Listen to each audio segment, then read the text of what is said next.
Hello. Hello. Hello, everyone. I hope you have enjoyed the conference so far, and I hope you can hear me well. It's my greatest pleasure to host the upcoming session and panel discussion, which is related to the development and future of disability access officer role in football ecosystem. And we have to admit that it has been a great journey so far. A lot has already been achieved by CAF, FIFA, UEFA, obviously, by the national football federations and clubs, but there is still a lot to do and improve. First of all, it's my great pleasure to introduce the true specialists who will shortly participate in the panel discussion. We have Peter Gheysen, the head of foundation at Belgian football club, Club Rouge. Hello, Peter. Hello. Then we have Martino Roghi, the CSR and sustainability manager at AC Milan. Hello, Martino. Hello, everybody. And then we have Iryna Makarevych, who is representing the Football Association of Ukraine. Hello, Iryna. Hello, everybody. And just a few words about myself before I begin. As the moderator, I come from Estonia. My name is Indrek. I'm a white male, 45 years old, soon married with 2 children. My son Jürgen is 15 and my daughter Helena is 13 years old. And we have a true football family. We are all keen supporters of our club, FC Levadia. And actually my wife Juta is also working in football. She's working for the Estonian Football Association as the children safeguarding officer and the volunteer coordinator. I have been working for a club for Levadia for nearly 20 years as the press officer, and I'm also wearing the DAO hat for quite a few years already. Before we begin with the panel discussion, I will just give you a brief overview about the DAO development and future. If we speak about the DAO development and future, we would first need to jump back to September 2015 when DAO was introduced as a UEFA club licensing and financial fair play criteria. During the season of 2017 and 2018, DAO handbook had been launched, DAO portal was created, and several trainings were organized for more than 27 different national associations. Also, 2 multinational exchange meetings took place. More than 50 trainings to clubs, leagues, federations were held in total, and the creation of DAO network groups in social media should also definitely be mentioned. In Facebook, we have 196 members in the European DAO Facebook group, and we have over 2,050 posts so far. We have additional groups also in Germany, in Scotland, in Russia, and in Spain. And there are 79 members in the DAO LinkedIn group with 40 posts so far. Just a brief highlight about 2018-2019 season. This is when the DAO network group was created. We have nearly 35 representatives from clubs, DAOs, leagues and federations who are the national DAO coordinators. 2 meetings have been held on site so far in Barcelona and in Leipzig in 2019, and now due to a pandemic, 3 online meetings since the start of pandemic were also held. And we just heard recently from Jochen that the next DAO meeting will most likely be also online, although we are all hoping to go to sunny Milan. And several working groups were also created, and content including case studies has been created, workshops with external expert speakers in access and inclusion, and sessions with disabled fans were also done. Just some insight about the 2019-2020 season. This is when the binational exchange meetings were launched. So far, there has been 3 national exchange meeting between England, Russia, and Germany. And there have been also 5 online sessions. publication of guidance note of wave hat-trick application linked to access and inclusion should also be mentioned because it was released. And during last season, 2020-2021, another important landmark has been activated by publishing the system guide for licensing applicants with dedicated section on the role of a club DAO. Information incorporated how licensing applicants can support the development of this role at the national level, including a help sheet on the role at the national DAO of the national DAO coordinator. I would also like to point out the introduction of accessible ticketing as a result of the creation of the working group on this topic at the European DAO network group level. Just a brief insight about current and future projects before we move to the panel discussion. I would like to point out the launch of DAO mentorship program, the launch of DAO net newsletter, and the creation of European accessibility and inclusion standardized training program, supporting the development of the DAO role across Europe, transferring paper DAOs to active DAOs, which is very, very important in my eyes. Several clubs have appointed a DAO who is actually just a paper DAO, not a real DAO. Also ensuring all DAOs have a minimum understanding and knowledge, providing additional training opportunities and practical tools to all clubs, support adoption of the national DAO coordinator role, and gathering access information and best practice examples across Europe. I would also like to introduce some findings of the European Access Survey with 476 participants in total. From Russia, there were 36, from Germany 30, and from Scotland 27 participants with highest numbers. According to this survey, 88% of participants indicate having a DAO, but only 5% have a full-time dedicated DAO. This is also a very important fact in my eyes. If we look at the number of disabled fans per game, we can say that only 19% of participants of this survey have indicated to have from 1 to 10 fans on their matches. 13 have said that they have between 12 and 100 fans on their matches, and only 8% have said that they have more than 100 disabled fans at their matches regularly. And 57% of all respondents indicate having dedicated access stewards. All right, this was a brief overview, and now let's continue with the panel discussion with Peter, Martino, and Iryna. First of all, Martino, I would like to turn to you and ask what have been the major improvements at your club, AC Milan, in the area of access and inclusion in the past years, and which departments were involved in those improvements? Thank you, Indrek. I will start from 2016 because thanks to the works that have been done in the stadium to host the Champions League final in 2016, we introduced some important improvement from the point of view of the infrastructure in the stadium. We created more spots for wheelchair users in a different spot where it was supposed to be when they were hosted in the past. And this was again in 2016. Then 2 years ago, we introduced the audio description for visually impaired fans.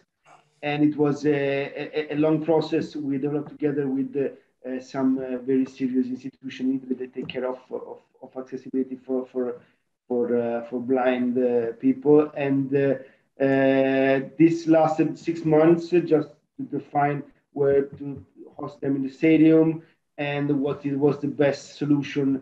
And also, obviously, thanks to CAFE and UEFA, we have now. This is we have started the second season with the audio description service in the stadium, and also broadcasted to home devices, because during the COVID pandemic, when the stadium was closed to the fans, to reach our blind fans at their homes, we closed a deal with Google, and then with Alexa, and we defined the way to broadcast the audio description from the stadium to the home devices that, as you may know, are the devices that blind people use mostly to get to the net, to internet.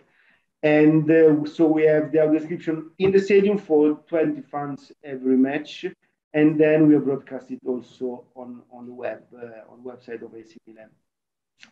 And the last year, this is the news, we also defined how to grant accessibility to AC Milan digital content for deaf fans, because they deserve to get access to all the contents of the club. So we have translated in lists all the press conference live, all the press conference of our coach before matches, before every match, both League and Champions League, when we were in Champions League. And then we also subtitle or translate in sign language a couple of contents or digital contents every week. I mean, videos that have been shot, interviews that are available on our digital channels. We subtitle or translate in language sign every week, a couple of contents. These are the main highlights of the past 5 years, I would say. Wonderful, Martino. Thank you so much. Peter, all clubs have experienced many games without spectators in the past 21 months. How did you at Club Brugge manage to engage with your disabled fans during this difficult time? Well, I think like many of you, it has been difficult times to keep in touch with your fans, because you normally have your weekly or two-weekly contact moments on match days or on away games. But that was not possible when there were matches without any spectators. Also because of the lack of perspective on how long the pandemic would last. At the beginning, it was, okay, let's hope it lasts for 2 weeks or a month. Or you didn't have any perspective when matches with fans could start back again. So at the beginning, we tried to inform our fans with a disability extra throughout emails, also direct telephones. Because at the beginning, the only information was on the website, and it's not always clear for them to understand all the difficult measurements and stuff. And I still remember one of the first emails that we sent to them was to inform our fans that there wasn't not any other information. It sounds a bit silly, but that gave them some relief, some hold on to explain to them, okay, we know that you have a lot of questions and know that we will answer them as soon as we have the answers to the questions. And later on, when we had the information on how do we pay the tickets back, how can they attend perhaps next season, and what's the information about that, we start on sending those information back again. And during mid-season, we organized the Zoom session at the end of the season. Meet up to see each other, also to discuss a little bit about the next ideas. And that we did again when there was the return to play. Return to play where only 1/3 of the stadium capacity was able to attend. We also informed them how can they, as a wheelchair user or as a fan with a disability, can attend the game. So it was kind of a relief for them that we tried to keep them informed and to get them engaged with all the information that we gave to them. Thank you, Peter. And if we now speak a bit about the role of the DAO, then Iryna, I would like to know why should a club hire or appoint the DAO? What do you see as the main benefits for the club, and how can a DAO help to improve access and inclusion at the club? What's your opinion on this? Thank you for the question. So why should a club hire or appoint a DAO? First of all, I think that the club, in such a way, club shows its loyalty, shows that it's a social responsibility organization, and confirms or reconfirms its commitment to support disabled fans. When we are speaking about the benefits the club get, first of all, it's the increasing of total number of fans. In some way, it's extra income because disabled fans come to live matches with their families, with their friends. Of course, they buy food, drinks, some souvenirs, and in some way, it's extra income.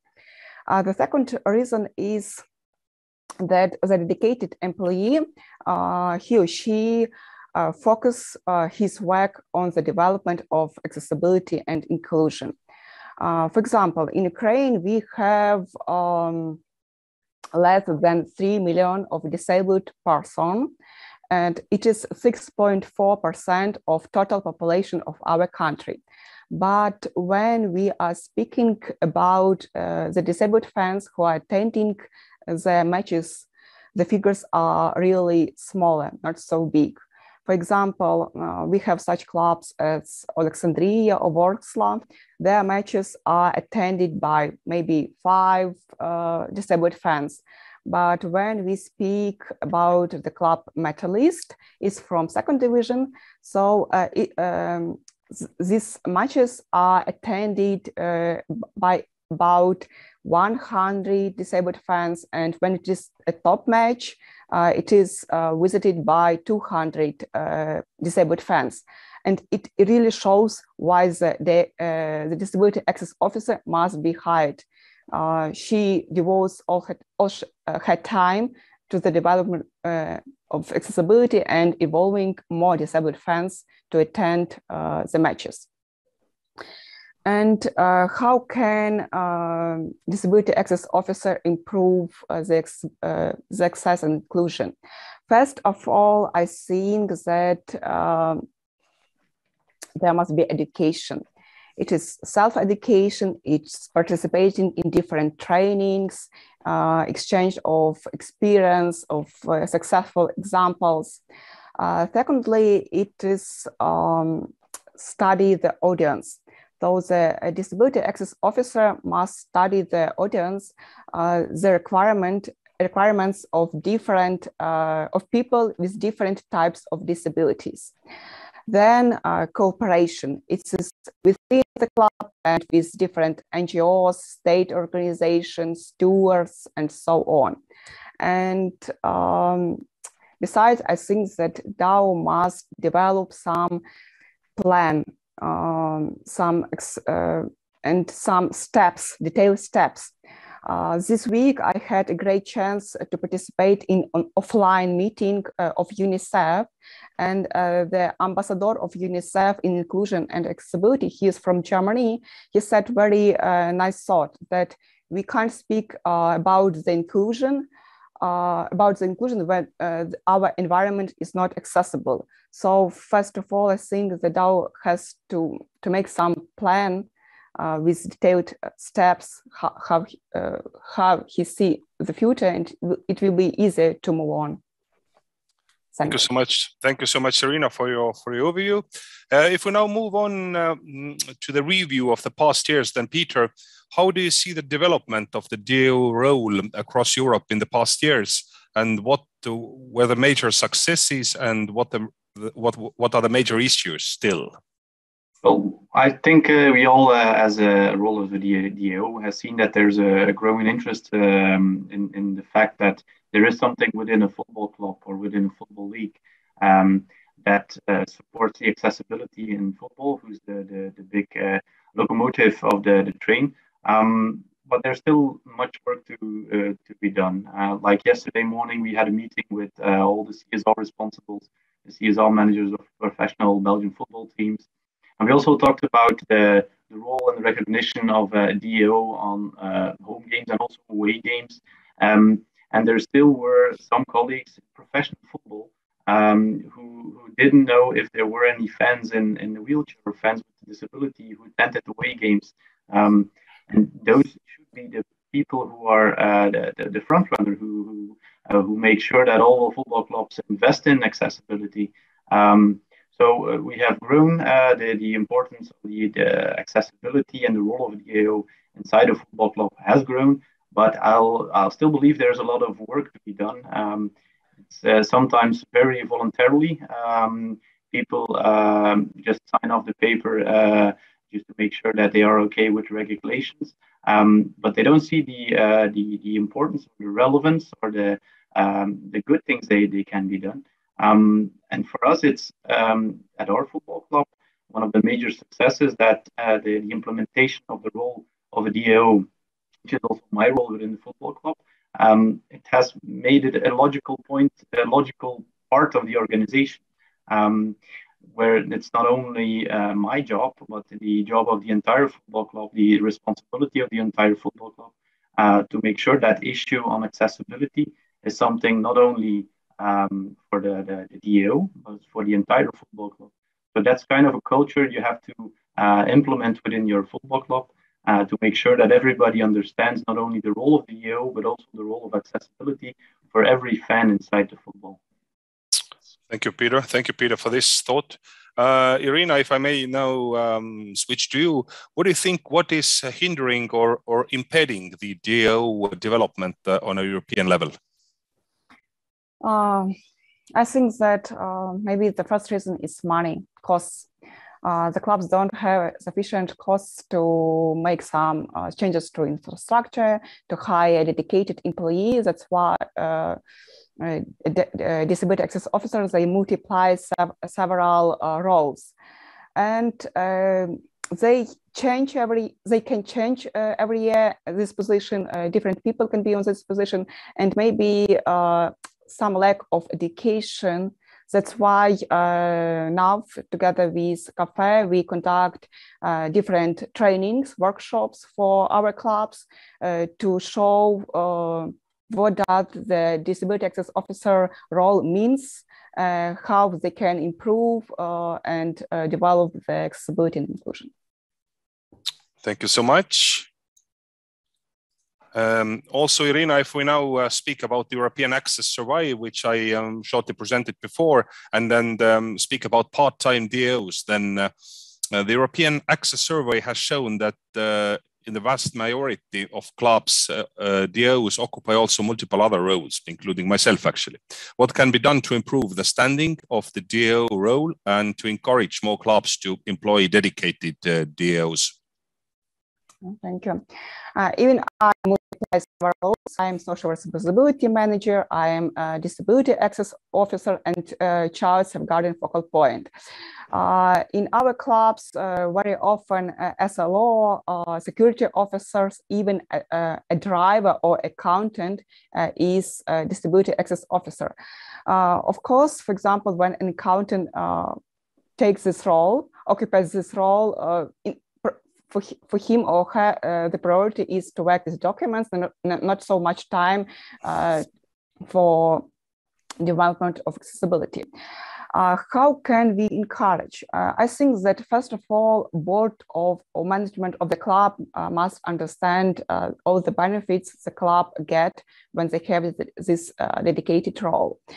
Then I think that they have to develop some strategy, and in Ukraine, they have to motivate them. For example, in Ukraine, we have such a ceremony. It's Football Stars. This ceremony takes place once a year, and we award the best coaches, the best players, the best clubs.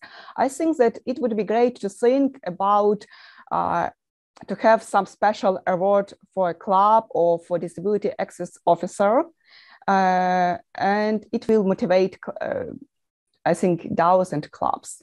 We'll think about this idea and to introduce it in Ukraine. Great, Iryna, thank you so much. And Martino, just would like to ask you that you're also working in different roles at your club, AC Milan. How do you manage to find time for the DAO duties, and what tips and tricks can you give to other clubs? The DAO duties are a very important part of my routine. I take care personally of the communication stream with the stakeholders, of course, and also I take care personally of the development and the construction of the solution, of the service, I would say. Then what I pretend is to, when there is the implementation phase of the service, I want the new service, for example, of the description in the stadium, to fit perfectly in the stadium routine. So I try to insert the new activity in the stadium routine. So rely on stewards or my staff that is already working at the stadium. So not to be forced to intervene personally, because nobody must be irreplaceable if you have to manage a service, as I say. So I take some time to train a group of people that is already working somehow in the activities. For example, when I work in the stadium, or I rely on my digital team when it's up to define and to implement the subtitulation of the content for that fund, for example. But for me, the idea is exactly this: fit the new activity or the new service we are proposing in the routine that is already going on in the stadium or in our digital department. These are the tips that I can give, and be a very well organized, very good organizer, time organizer. This is what because that days have 24 hours, but this is working now. I'm very happy because the last couple of matches I haven't been to the stadium because I couldn't, and I see that my team is marching very, very smooth, and I'm very proud of it. So I can say that now the services that we implemented in the last season with all this COVID issues, so also the management in the stadium has been changing because of the capacity of the stadium and new laws, but now it's working very smooth, and I'm very happy with it. So these new services, a description for blind fans, and also we host 250 people with disability in the stadium every match. Everything is marching very smooth, and it's a perfect process that is going on in San Siro now, and I'm very proud of it. Thank you, Martino. Peter, let's switch back to you. The survey has also shown that the numbers of disabled people attending live matches are still relatively low. What do you think about this? How can you explain those statistics? Well, I think those statistics and the result of the survey, they don't match the percentage of the population of people with a disability. There's a big difference between those. But sometimes I think it's a lack of infrastructure. If you reflect to the situation we had a few years ago at our football club, when I started working at the football club like 13 years ago, we had 30 wheelchair places at our football club, which were already sold out. So we managed to double the infrastructure, the capacity for wheelchair users. And I still remember the board saying to me, "Okay, Peter, now we did this increasement, we doubled the capacity, but also those 60 places were sold out within a few weeks for the next season." So if you create the opportunity, if you create capacity for fans to attend, but also if you make sure that the service level is as high as possible at a good level where everybody can understand, people will come. But the biggest shift that we had to do is for not seeing the group of fans with a disability as a burden or as a business cost, as something that only costs money to make sure they can attend, but also to see them as an opportunity, a business case, because for a lot of fans, football is their only hobby or their only possible hobby. We as a football team, we have the opportunity to engage people on a very immersive way. The big passion that those people feel about their football club, it can also be important because now we sell out the entire region towards disabled fans in no time. Also for the next football stadium, we are concepting a new football stadium. We are already thinking about not only the capacity that the football stadium has now, but also on the next season, what kind of service can we give? So I think that by making sure and that those fans are also part of your football community, they live the football club by heart, can be a big change.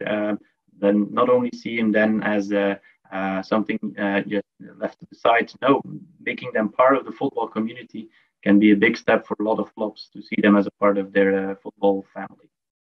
Thanks, Peter. Iryna, in your eyes, as part of this survey, the majority of clubs only could give any statistics on the number of wheelchair users and ambulant disabled fans attending matches, but were not actually aware of any differently disabled fans attending the games. What can be done to understand better the access requirements of differently disabled fans and to make more of them attend live matches? What do you think about that? Yes, we have such a situation. For example, the club Metalist I have told early, the Paraffin Club involves 80 wheelchair users, 85 blind fans, and 90 deaf fans. Why don't we have other statistics? I think that not all disabled people won't consider them to be a person with a disability. And I think that they can buy, for example, the person is amputee, he can buy a ticket, go to the match, and without some special communication with the club or with the DAO. What can be done to understand better the requirements and to involve more disabled fans? First of all, I think that cooperation with local NGOs to involve more fans. It's information about accessibility. It is very necessary to have such information, to publish it everywhere on the websites where the tickets are selling, on the websites of the clubs, social media, because then the person decides go or not to go to the match. Next is different surveys. They really help to understand better the situation. For example, this year we had a very good survey. We conducted this together with a cafe, and just several weeks ago we got the results, and the really good recommendations. And study the audience. To meet in person with the disabled fans, to speak with them, maybe to pass the way from the metro station to their seat, and to see what are the obstacles are on the way and how to solve all this. Because, for example, not long ago, I had some call with the person who's partly blind, and he told me some feedback after the match. I'm a person without disability, and I didn't think about all these things. And it is very important to speak with this person, disabled fans in person, and to pass this way. Thank you, Iryna. Let us also talk about the DAO trainings exchange and also DAO network group, which we have. Martino, you have participated in various DAO trainings throughout the past years. In which way did they have an impact on your position as the club DAO? Look, Indrek, every single one has been fundamental.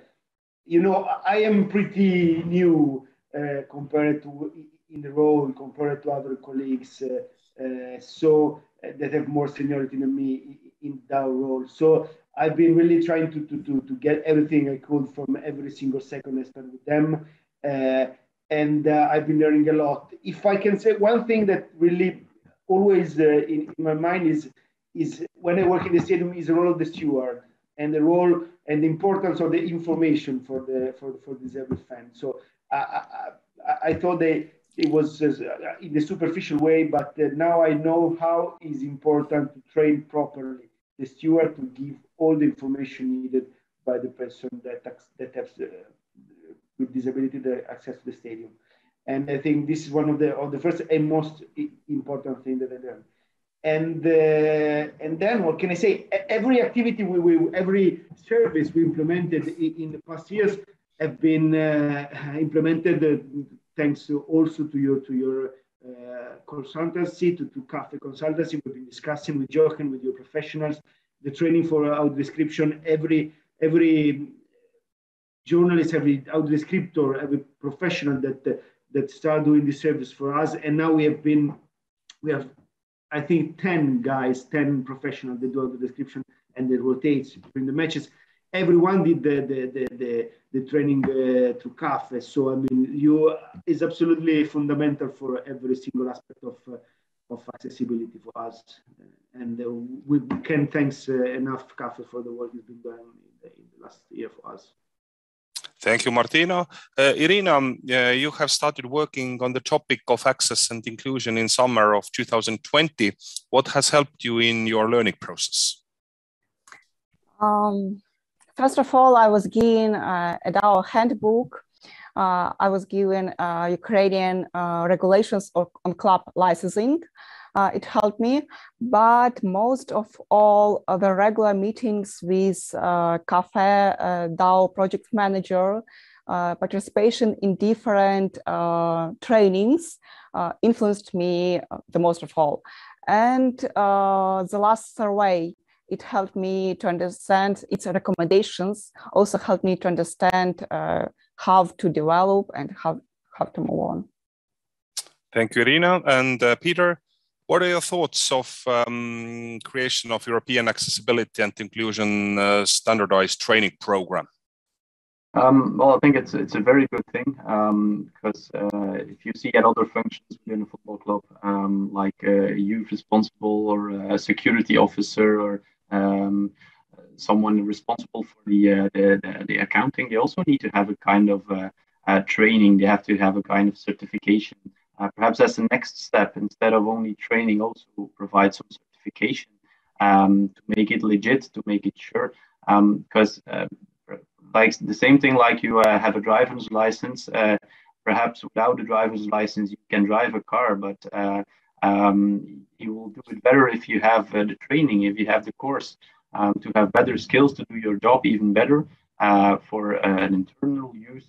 And that's thing I really believe that to have a standardized training program to make sure that the people who are responsible of doing their job do it at the best possible way.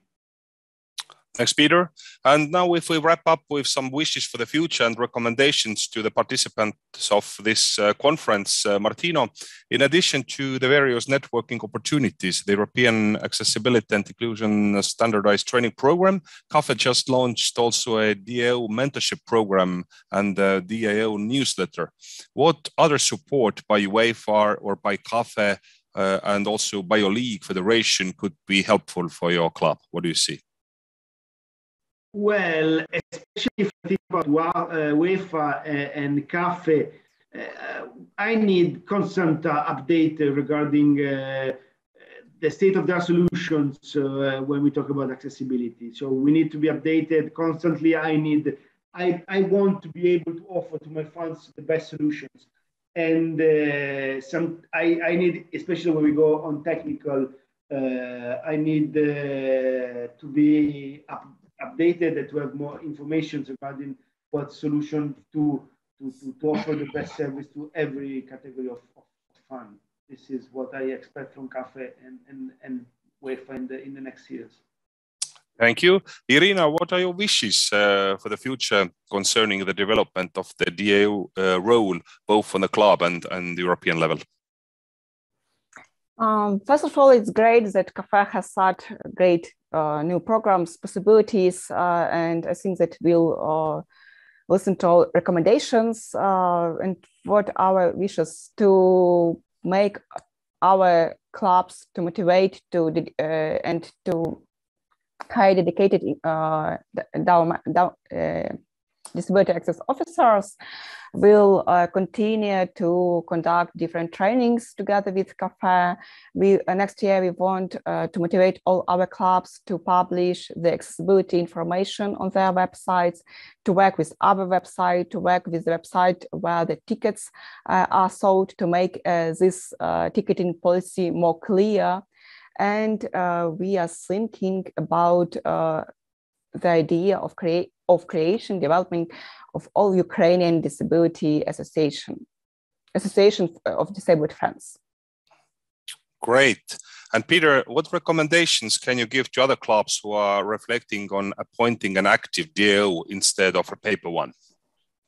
I think the most important thing on when you are trying to appoint or wanting to appoint a DAO is that you search for a true believer who really believes in the topic that accessibility is a big part of the football community. But also make sure that not only appoint them, but also make sure he has influence within the club organization. Make sure that he has a voice that can be heard, and also accepted from the fans and also from the board. Because elsewhere it would be someone fighting against the windmills. He needs to have the support from the board and also from the fans to make sure that the accessibility topic keeps on the table and always improves from day-to-day time. Thanks, Peter. And Martino, just wanted to know, what has been your highlight experience in the past years as a DAO of AC Milan? I think I'm sure the process through we've been to build the solution to answer to a need expressed by a category of fans, and the confrontation with the stakeholders that then derived in the solution. I mean, the months I spent thinking in which part of the stadium was the best seat for our blind fans. And then what was the best solution to transmit the sign? All this confrontation with the stakeholders that take care of our fans and all along the year, and just intervene and discuss with them what was the best solution for them to watch the football match and to leave the football match in the best way. This as price, it was really strong, and finally the result of the discussions of this work been done around the months, the solution perfectly fulfilled the expectation of the fan. This was amazing. Thank you. And now we have a very good, interesting question from the audience, and that's actually to all of you. So whoever goes first, please do so. What would football look like without DAOs? No football, no DAOs.